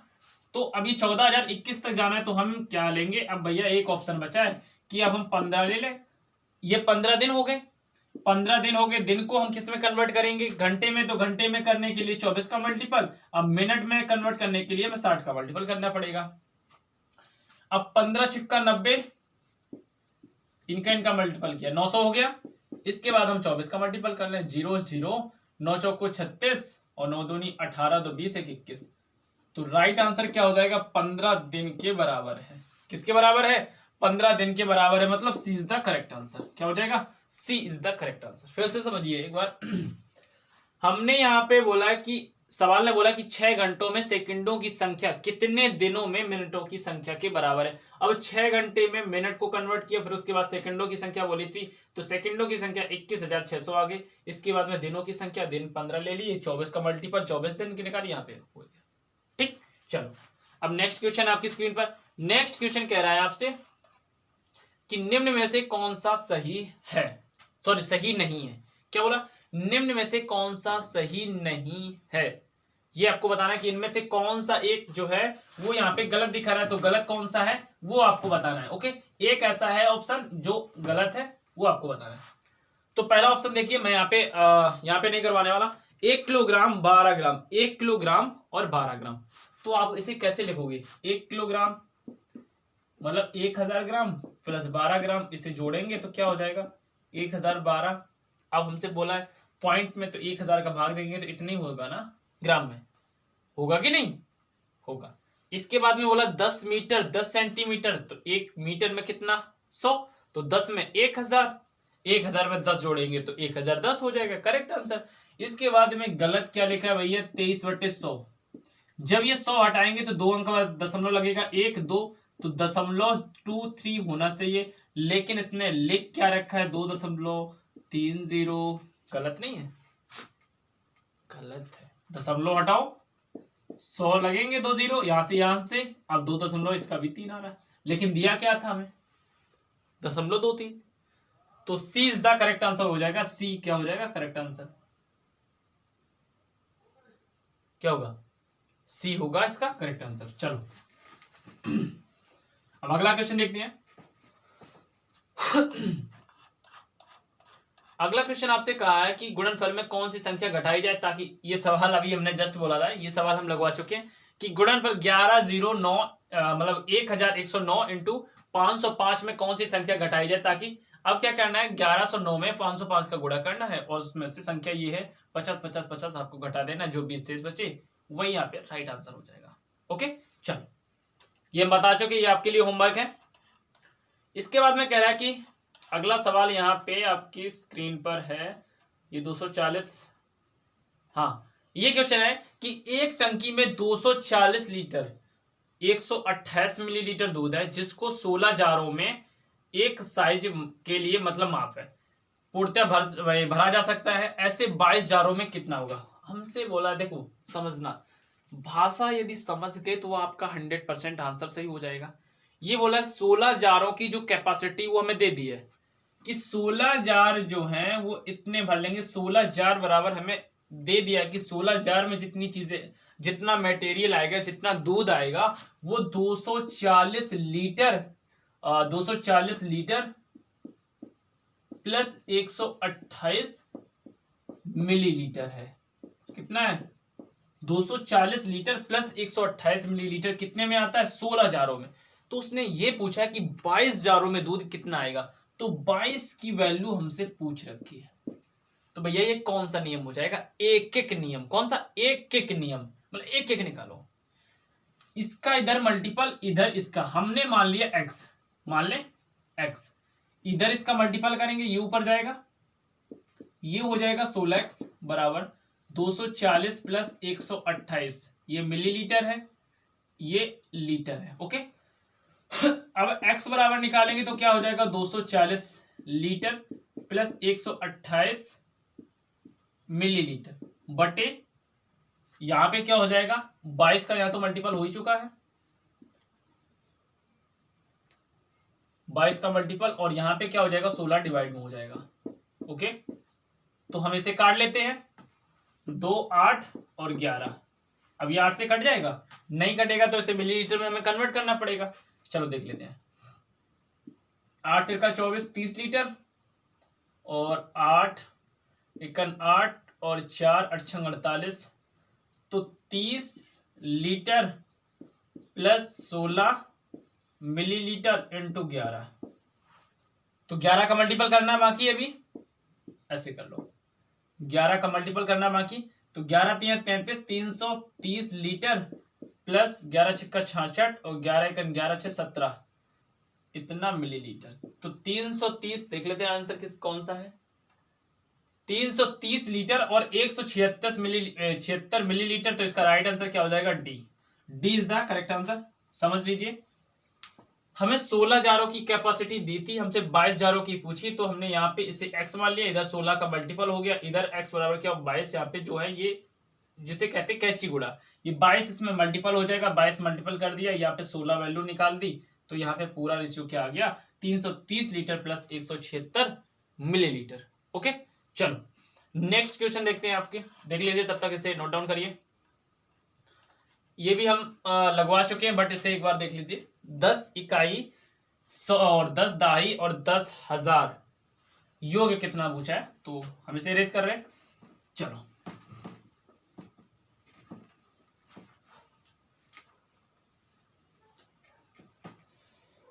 देखो, बोला 10 इकाई, इकाई का मतलब 1 बराबर 10, इसके बाद बोला 10 दाही, दाही का मतलब 10 में गुणा, तो कितना हो जाएगा? 100। इसके बाद बोला 10,000, हजार का मतलब 1000 में गुणा, तो 10,000। हमसे योग बोला ना, तो योग क्या है? हम जोड़ देंगे 10 4 0, 1 2 3 4 0, इसके बाद में 2 0, फिर 1 0, तो क्या हो जाएगा? 1 1 1 0 1, इतना हो जाएगा 10,110। 10,110, तो B is the correct answer. क्या हो जाएगा? 10,110, 10,110, तो B is the correct answer. क्या हो जाएगा? बी जो है इसका करेक्ट आंसर हो जाएगा। कौन हो जाएगा? बी इसका करेक्ट आंसर हो जाएगा। ठीक, चलो अगले क्वेश्चन की तरफ चलते हैं। अगला क्वेश्चन क्या है? अगला क्वेश्चन कह रहा है कि गोरंग ने सोमवार को, चलो इसे मैं रेज कर देता हूं, तब तक करिए उसे। अगला कह रहा है कि गोरंग ने सोमवार को 4.5 घंटे, मंगलवार को 190 मिनट और बुधवार को 5:20 और 9:10 तक और शुक्रवार को 220 मिनट काम किया। उसे 1 घंटे के लिए काम करने के लिए 42 रुपए मिलते हैं। उसने सोमवार से लेकर शुक्रवार तक कुल कितना काम, मतलब कुल कितना कमाया, टोटली टोटल उसको रुपए बताने कितने उसने रुपए कमाए। चलो हम यहाँ पे लिख लेते हैं, सोमवार, मंगलवार, बुधवार, गुरुवार, गुरुवार था, सोमवार, मंगलवार, बुधवार और शुक्रवार, गुरुवार नहीं था कहीं पे। चलो तो यहाँ पे शुक्रवार कर लेते हैं। शुक्रवार, ये 4 दिनों ने 4 दिन में काम किया है, तो 4 दिन में इनका कितना कितना पैसा बनेगा। देखो सोमवार को इसने कितना काम किया, सोमवार को इसने 4.5 घंटे काम किया, तो मतलब कितना, 4 दूनी 8, 9/2 घंटे काम किया, 9/2 घंटे काम किया। अब 1 घंटे के लिए कितना मिलता है पैसा, 1 घंटे के लिए इसमें दे रखा है कि 1 घंटे के लिए हम आपको 42 रुपए प्रोवाइड करेंगे। तो 9/2, तो 9/2 घंटे में कितना ऐसे पैसा मिलेगा भैया, 42 में गुणा ही तो करेंगे। जैसे 1 घंटे में 42 रुपए मिलते, तो 2 घंटे में कैसे मिलेंगे, 42 का 2 में गुणा, 84 रुपए मिलेंगे। मल्टीपल तो करना है, ठीक। चलो वही करना है हमें यहाँ भी, सब कुछ नहीं करना। तो यहां से करेंगे तो 21, 9 और 9 दूनी 18, 189 रुपए उसे मिलेंगे। कब, 189 रुपए उसे सोमवार को मिलेंगे। कब, 189 उसे सोमवार को मिलेंगे। अब मंगलवार की बात करें, मंगलवार को क्या कर रहा है, मंगलवार को वो 190, कितना, 190 मिनट चल रहा है, 190 मिनट काम कर रहा है। अब 190 मिनट का काम क्या हुआ, 190 का काम क्या हुआ, चलो कुछ नहीं हुआ, हम सीधा सा मेथड लगाते हैं। 190 मिनट एक घंटा बनाएंगे तो 60 से डिवाइड करेंगे, और भैया 1 घंटे का, अभी 1 घंटा बन चुका है, 1 घंटे का 42 रुपए हमें प्रोवाइड करता है, 42 रुपए, 0 से 0, 6 सत्ते 42, 19 सत्ते 133 रुपए हमें यहाँ से मिल जाएंगे। कब, 133 हमें रुपए यहाँ से मिल जाएंगे। उसके बाद कह रहा है बुधवार को क्या कह रहा है, बुधवार को वो क्या कह रहा है कि बुधवार को जो 5:20 पे मैं काम पे आया और 9:10 पे काम से मैं चला गया, तो शुक्रवार को उसके बाद तो बुधवार को हमें बताना कि कितना हमने टाइम, जो समय व्यतीत किया, हमने समय कितना व्यतीत किया, कितने समय तक हमने काम किया। तो 5:20 मतलब 40 मिनट, ये 6 बज गए, 6 3 घंटा 10 मिनट उधर से, तो 3 घंटा 50 मिनट का हमने यहां से यहां 3 घंटा 50 मिनट का हमने समय व्यतीत किया है। अब 3 घंटा 50 मिनट, 3 घंटे को तो हम सीधे सीधे कन्वर्ट कर सकते हैं। अब 50 मिनट को हम क्या करेंगे, 60 से डिवाइड करेंगे, तो यहाँ पे क्या हो जाएगा, 3 सही 5/6 हो जाएगा कि नहीं। अब 6 3 18, 18 5 23, 23/6, 23/6 ये घंटा बन गया कि नहीं। अब घंटा जब बन गया तो हम 42 से गुणा कर लें, तो 6 सत्ते 42, 7 3 21 और 7 दूनी 14, 7 21 की 1, 7 दूनी 14, तो 16, 161 रुपए यहाँ से बने कि नहीं बने, 161 रुपए यहाँ से बन गए, देख लेना। उसके बाद अब क्या कर रहा है कि वो बुध शुक्रवार को भी 220 मिनट काम कर रहा है। अब शुक्रवार को 220 मिनट मतलब मिनट को घंटे में कन्वर्ट करने के लिए क्या करेंगे, 60 से डिवाइड, इसके बाद 42 रुपए देता है, 0 से 0, 6 सत्ते 42, 7 दूनी 14 और 7 दूनी 14 1 15, 154 रुपए उसे यहाँ से मिल जाएंगे। अब टोटली उसने रुपए कमाए कितने, तो 189 रुपए उसने ये कमाए, प्लस 133 रुपए उसने ये कमाए, प्लस उसने और कहाँ कमाए, 161 रुपए उसने ये कमाए, प्लस 154 रुपए उसने ये कमाए। 4 दिन काम किया, सोमवार, मंगलवार, बुधवार और शुक्रवार। तो 4 दिन उसने जब काम किया तो 4 दिन का टोटली पैसा कितना बचा, तो 9 3 12 1 13, 13 4 17, कोई ऑप्शन है, 617 मतलब 637 रुपए, हमें जोड़ना नहीं है। इकाई अंक देखना है, बस आगे बढ़ जाना है। 17 आ रहा है मतलब इकाई अंक क्या आ रहा है, इकाई अंक 7 आ रहा है, क्या आ रहा है, इकाई अंक 7 आ रहा है, तो हमारा 637 इज द करेक्ट आंसर, समझ लेना। 4.5 घंटे का मतलब 4 दूनी 8, 1 9 घंटे, 9/2 घंटे हो गए, एक घंटा बन गया। 1 घंटे के लिए 42, तो 9/2 घंटे के लिए कितना पैसा बन गया, 189 रुपए। उसके बाद 150, 190 मिनट था, 190 मिनट था, घंटे बनाने के लिए 60 से डिवाइड, 42 किया, 0 से 0 काटा, 7 इस तरह किया, तो 133 रुपए इधर बन गए। इसके बाद 5:20 से लेकर 9:10 का पूरा टोटल टाइम निकाला, तो 3 घंटे 50 मिनट आया। अब 50 मिनट को मैंने कन्वर्ट किया तो 5/6 मतलब ये घंटे में बन गया, तो यहां से हमने किया तो 23/6, 23/6। अब 1 घंटे के लिए 42 रुपए, तो 23/6 घंटे के लिए 42 में गुणा किया, 161 रुपए यहाँ से बन गए। उसके बाद 220 मिनट इसको घंटे में कन्वर्ट किया, 42 से गुणा किया, 154 रुपए यहाँ से टोटली जोड़ा, तो 637 रुपए का जो उसने पूरा काम किया है 4 दिन में। कितने, 4 दिन में उसने 637 रुपए का काम किया है। चलो नेक्स्ट क्वेश्चन देखते हैं। नेक्स्ट क्वेश्चन क्या है, नेक्स्ट क्वेश्चन का है कि 4 और 2, क्या बोला है, 4 और 2 तिहाई समकोणों में डिग्रियों की संख्या कितनी है। 4 और 2 तिहाई समकोणों में डिग्रियों की संख्या कितनी है। चलो ठीक, अब मैं से रेस कर दूं। ओके, जल्दी से बताइए इसका आंसर क्या होगा, इसका आंसर क्या होगा।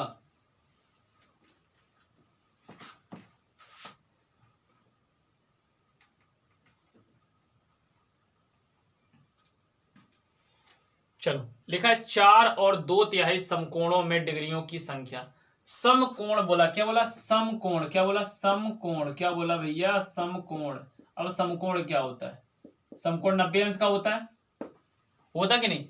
अब 4 समकोण, एक समकोण ये, तो 4 समकोण का मतलब 4 मतलब 360 डिग्री, कितना हो चुका है, 360 डिग्री। उसके बाद बोला 2/3, 2/3 समकोणों की संख्या भैया, 2/3 समकोण मतलब 90, 3 दूनी 6, 20 दूनी 40, कितना हो चुका है, 20 दूनी 40, 2/3 ये बोला ना, 2/3 समकोणों की डिग्रियों की संख्या।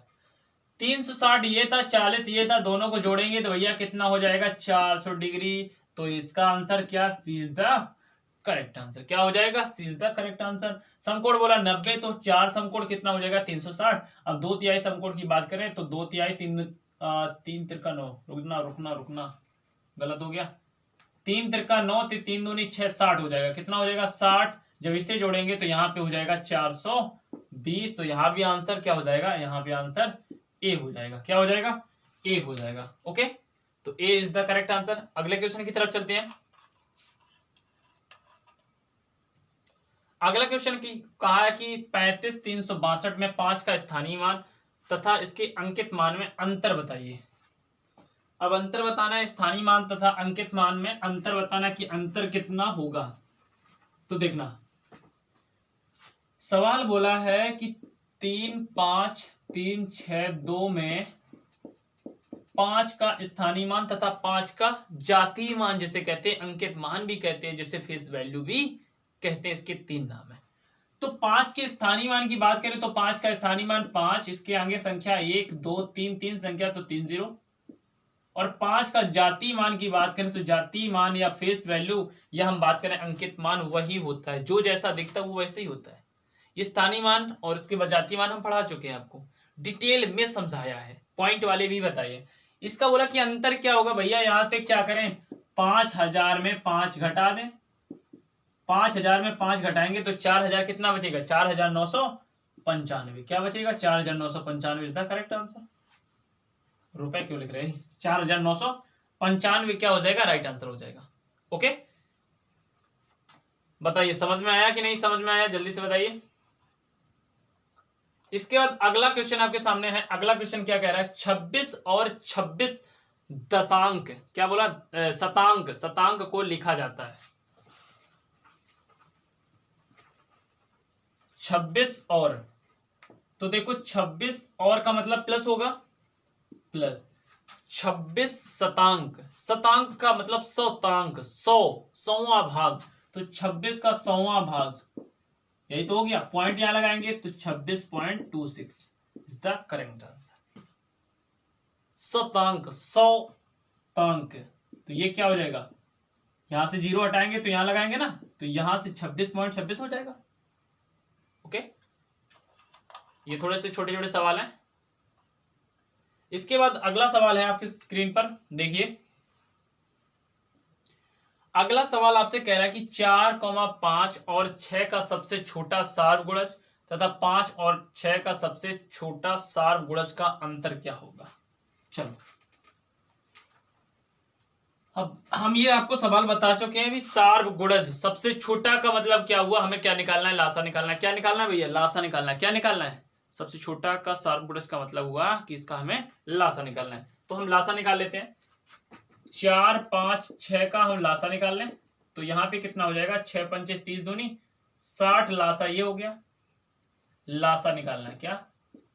अब हमें उसके बाद कहा है कि 5, 6 और 9 का जो सार्वगुणज मतलब छोटा पूछा है, तो ये भी हमें क्या निकालना है, इसका भी हमें लासा निकालना है। तो 5, 6 और 9 का हम लासा निकालना है। तो हमने बोला था यहाँ से क्या लेना है, पहले 9, इसके बाद में 3 यहाँ से ऑलरेडी हो चुका है तो 2 और 5, 45 दूनी 90, ये लास्ट आ चुका। इनका अंतर पूछा तो 90 में से 60 गए तो 30 इज द करेक्ट आंसर हो जाएगा। हमें इनके बीच का अंतर ही बताना था, तो D is the correct answer हो जाएगा। क्या हो जाएगा? D is the correct answer हो जाएगा।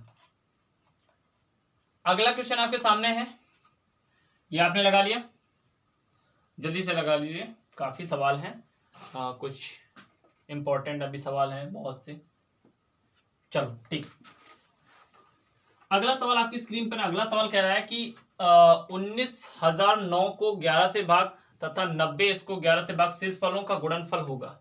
तो हमें क्या करना है, 11 को कितने से भाग, 19,009 में भाग देना है, और उसी के बाद 11 का ही भाग सबसे पहले इसमें दे लेते हैं। तो 11 8 0 77 3 0 2 22 8 89 88, शेष कितना बच गया? 1।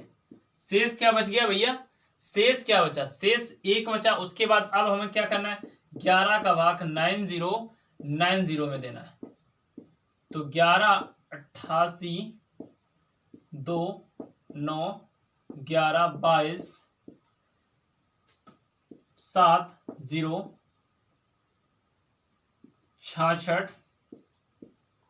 66 ये हो गए, तो कितना बचा? 4। ये शेषफल का क्या पूछा है हमसे? गुणनफल पूछा है। तो 1 का गुणा 4 में करेंगे तो 4 आ जाएगा। तो राइट आंसर क्या हो गया? 4 हो गया। क्या हो गया? 4 हो गया। बोला था कि 19,009 में 11 और तथा 9,090 में 11 से प्राप्त शेषफलों का गुणनफल क्या होगा। तो इसमें हमने जब भाग दिया शेषफल 1 आया, इसमें भाग दिया तो शेषफल 4 आया। तो इनका गुणनफल पूछा था तो हमने मल्टीपल कर दिया। इसका आंसर क्या हो गया? 4। ओके, चलो,